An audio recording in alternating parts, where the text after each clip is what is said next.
Welcome back to our channel, Teaching and Learning. In this channel, we mainly talk about English business communication. I'll practice, and other English language learning related, text practices and videos. We will have those things over here in our channels.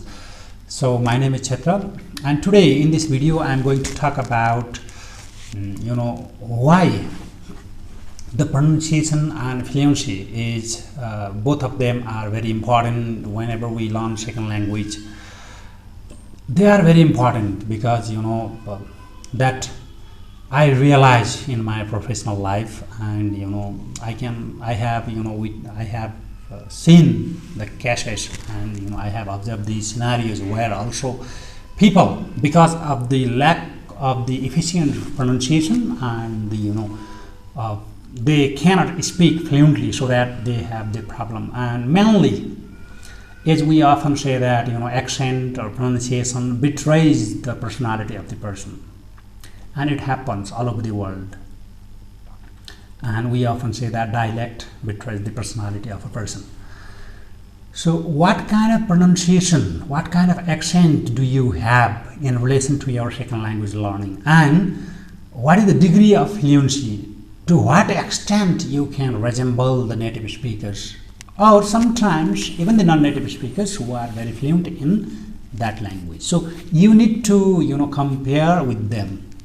It is often said that it is not a good idea to compare a study whenever you are studying English language or whatever the second language. It may be Japanese or Chinese, French, Russian, whatever it is. But you need to check your pronunciation. How do you speak? What sort of accent do you have? And similarly, in the same line, you need to see, sometimes you need to analyze and check how fluent you are, to what degree you can communicate. People, whenever people listen or engage in the communication with you at that time, if you speak with unnecessary pauses and lots of repetition, then people, they get irritated. Even though your content is very nice, people are not that much patient. They lose their patience and they run away. They may be physically in front of you and they are nodding their head like this and sometimes smiling. Good, nice.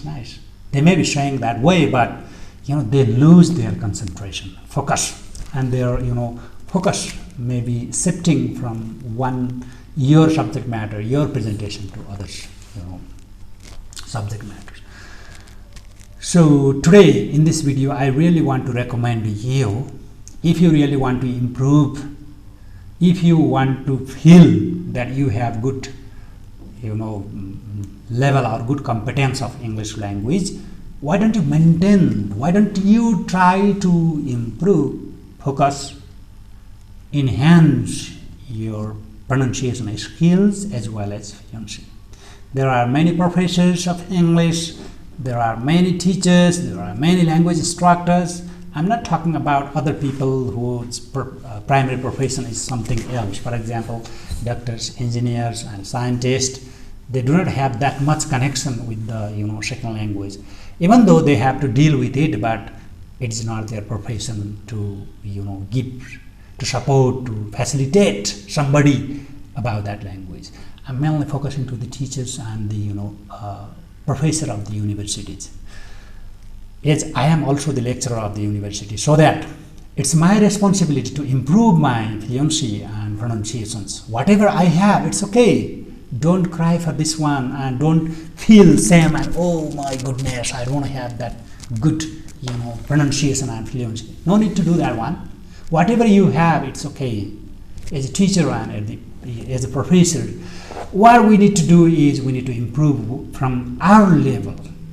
And it is not only for the teachers and improve, the professors in the university, so that students are smile. Okay, these people don't have that much good pronunciation, so that it's okay for us. It's their duties and it's their responsibility, so that we can handle our situation. No, this is not the case.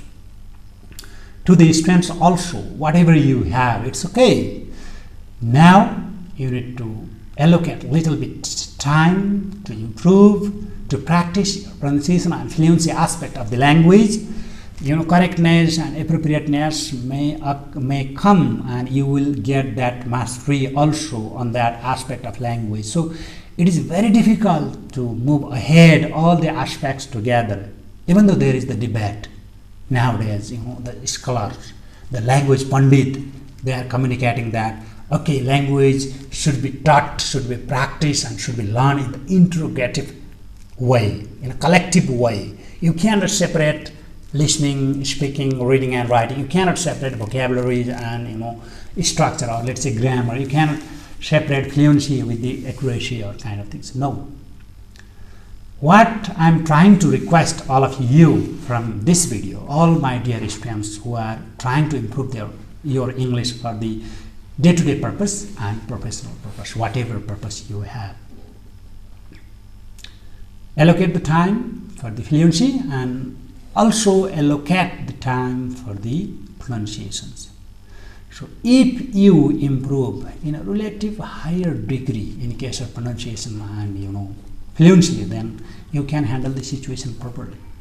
When I started to learn English, even after learning 10 years, I'm not in the place from where I can share my stories. I'm also the in the very basic level till now, what I think from my side, okay?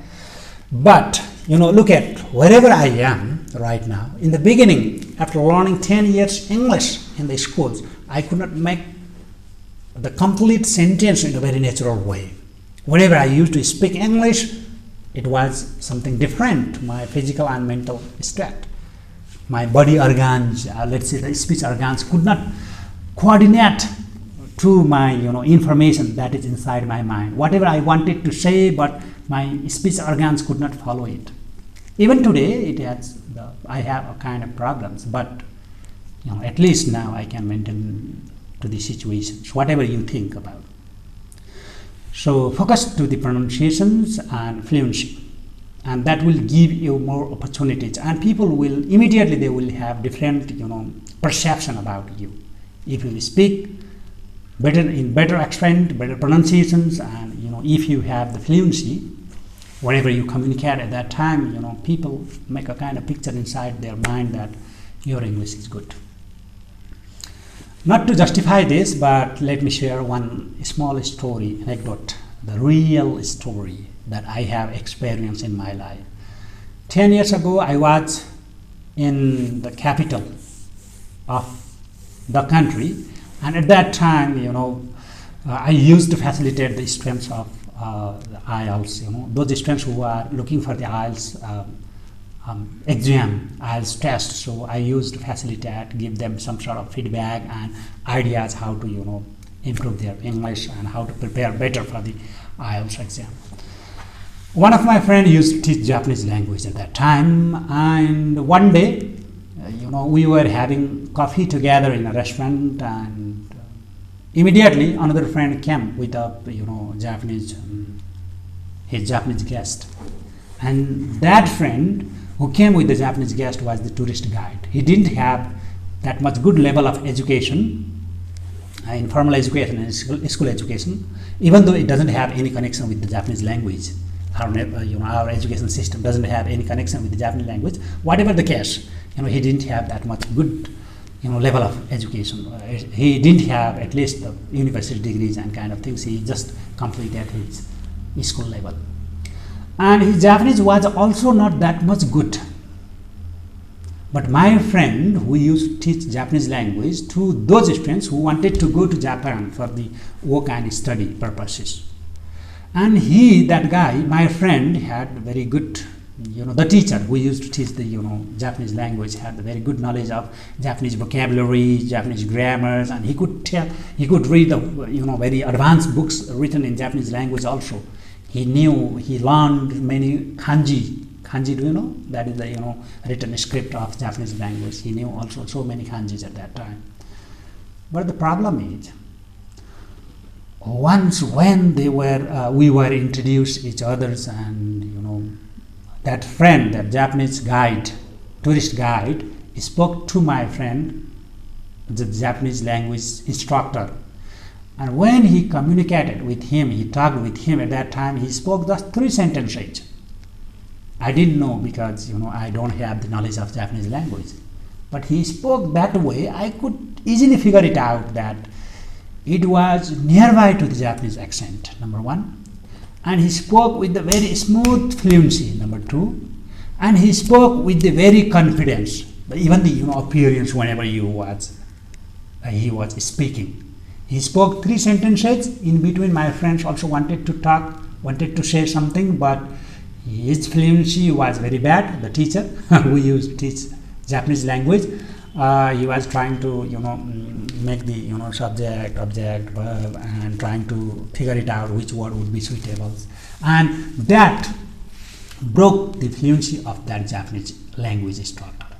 And his pronunciation was also not that much smooth. Accent was also very odd, very far from the Japanese language, native Japanese language. So after the conversation, they went out from the restaurant, and we were sitting together. Then I asked him one question. Since I was also the language instructor, I am also the language instructor, even though I am English language. I asked him that, as a language teacher, I noticed today one thing, that if you don't have good fluency and good pronunciation skills, or if you don't follow the native accent at that time, even though you have the better knowledge of Japanese language, today you could not communicate properly. And the people who were looking at us, even though they were not looking at us, if there was somebody, then he could easily figure it out that your Japanese is poorer than the Japanese of tourist guide. How the Japanese of tourist guide became better, superior than yours? It is because he spoke with fluency and native-like pronunciation or accent. So, my dear students, you need to improve your pronunciation skills, and you need to develop your fluency also, so that people can have positive attitudes about your English, and you can function and you can play the beautiful role whenever you communicate in English, and whenever you speak or you use English language. At that time, you can control the environment. That's the main thing.